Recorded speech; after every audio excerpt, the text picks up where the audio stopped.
Where does the emotion come from when we read something of extraordinary beauty? It is our own beauty exploding outward from within. A writer spots it and puts it into words. The tears are tears of joy at this release of beauty from within ourselves.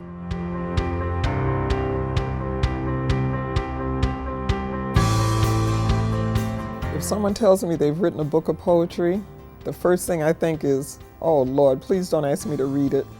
You know, I haven't read a tremendous amount of poetry. I've never really been interested. I wouldn't consider myself a heavy reader. When I hear somebody wrote a book of poetry, I smile, but I always have this background thought, will I really understand what they're saying, what they're trying to communicate? I was expecting someone who, gee, I write poetry. I go, okay. Well, I'm an old cowboy, you know, and we listen to country western songs and don't really read much more than maybe Sports Illustrated or the sports page on newspapers, you know. So when somebody says poetry, you go, oh my God. I read some of them. There's ones in there about, you know, marriage and love, and I read those to my wife and she loved them. It somewhat grounded me when I get a little hectic with work or a little flighty or a little, you know, this kind of brought me back to ponder the true happiness things in life that make us happy. He wants to create a reaction and an emotion in the reader.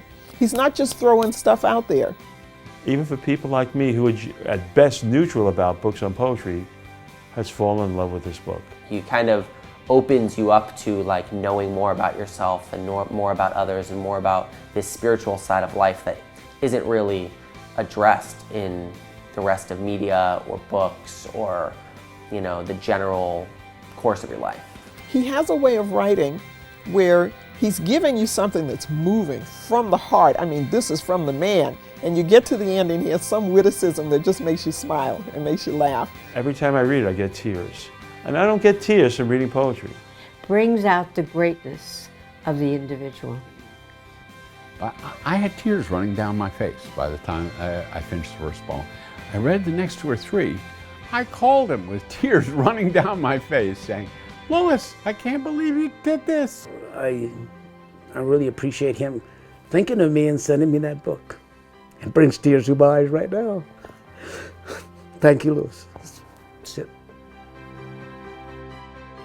If ever you wondered what the soul was, what it said, how it thought, how it viewed the world, you will see close up a living soul in the pages of this book.